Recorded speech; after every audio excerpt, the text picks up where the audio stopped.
we just keep having to make more room on camera for my hair. This is ridiculous. Hey, what's up? Hello. I hope you all are doing well. The Ensemble by Asia Gabel is a book that I asked my book club to read this year, and it's one that they really enjoyed. This book follows the Venice Quartet, which is a string quartet, which is 2 violins, a viola, and a cello, across a number of years of their forming and performing together. The book is told in 4 parts, much like the movements of a piece of classical music, and also follows each of the 4 characters and provides you with each of their perspectives as the book goes on. Not always in equal measure, but from time to time it will change and you'll get sort of a chunk of the story at that moment from their perspective.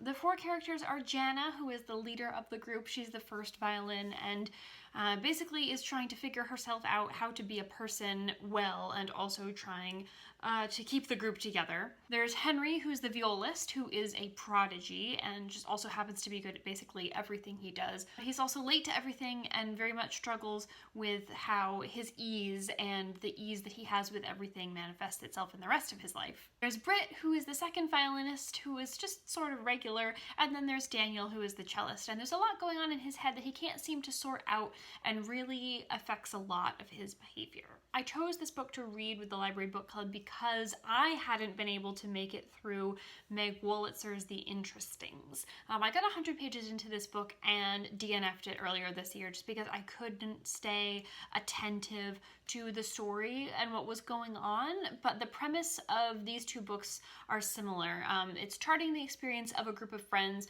who share a connection over the course of their lives and the relationships to the things that they're passionate about, which in some instances can be each other. So because of the similarities, I said if I can't finish The Interestings, at least I will try and read, I'll have to read because I lead the group. I will try and read The Ensemble and see how I feel about that. Given that my book club spent over an hour dissecting each of these characters very, very intensely, I guess you could say that this is what would be called a character-driven book. And I say it that way because while I understand what's meant by the phrases character-driven book and plot-driven book, the fact of the matter is that in most fiction, both the characters and the plot, they both tend to pull each other along. You can't really have one without the other in the majority of instances. I'm sure there are exceptions, but sometimes even though one pull is stronger than the other and we classify books as such, I really ultimately feel like the majority of fiction situations, one needs the other, and I really dislike this whole demarcation just generally. Like I said before, you don't always get that equality of perspective. You won't hear the same event sort of retold from more than one voice, but you do get the point of view where it's necessary from some characters more than others, and often they're sort of paired up, the characters are, in such a way that you can get a sense of what's happening to the other one from the other person. But the book opens, it spans about 15 or 20 years, from the 90s up into like 2010, 2011, and it opens with the quartet giving a recital and preparing for a prestigious competition which is called Esterhazy. Most of the book is about them working toward Esterhazy in one way or another across the years and the parts of their lives that interrupt that preparation. What I think is done really well in this text is the drawing out of the minutiae of life, the outside choices that we make that make us decide who we are as people separate from our careers, and elongating those smaller pieces to make them seem more important. The life of a classical chamber musician is not one that gets a lot of press. It's not really one that gets a lot of discussion unless you go looking for that. It's definitely not frequently in mainstream news. And like many careers, particularly in the performing arts, outside choices feed directly into the choice to continue to be a musician.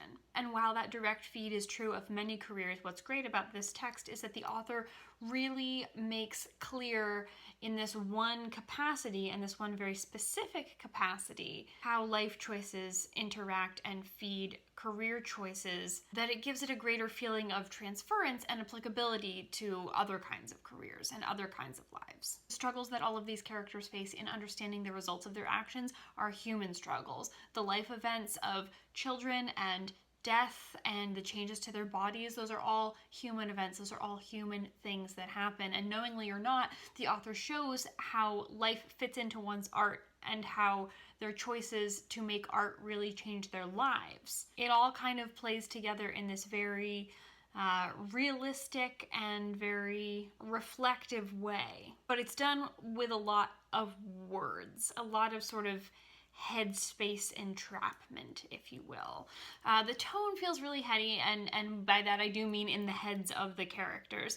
You're conscious always that they're conscious, and as a result it can feel a little bit slow from time to time. In the way that we can't escape our own minds, we can't escape getting out of theirs, and on top of that, sometimes there will be an event that will take place in the future, but it's never detailed or explained. For instance, the text will give you a very specific detail of an event and then say, but what they didn't know was that they would be doing that very thing 3 years later, whatever that thing is, and then never describe the thing that happens 3 years later any further. And those sentences sort of do help to further the plot without actually having to write the plot past the immediate happening or instance, and I almost felt that in doing so there were a few too many of them to really feel compelling. If it had happened once or twice, it would have been fine. It was more than once or twice. Ultimately, I sort of left this book not really feeling that like there was a ton of resolution. It wasn't maybe a complicated ending, but it was one that I wasn't ultimately satisfied with, I don't think.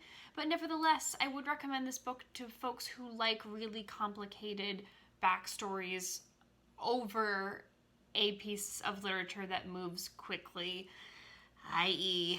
a character-driven plot, or to those who are intensely interested in the world of classical music or are super sold on this character-driven idea as one of the main tenets of modern literary fiction. Overall, I gave 3 stars to the Ensemble, which is actually pretty good for an authorial debut. But if you have read this book and have different comments, please do leave those in the comments section. I'd love to read your thoughts. Everything that you want to know about us is probably in the description. As always, thank you so much for watching. I hope you're having lovely weeks and lovely lives, and we'll see you very soon.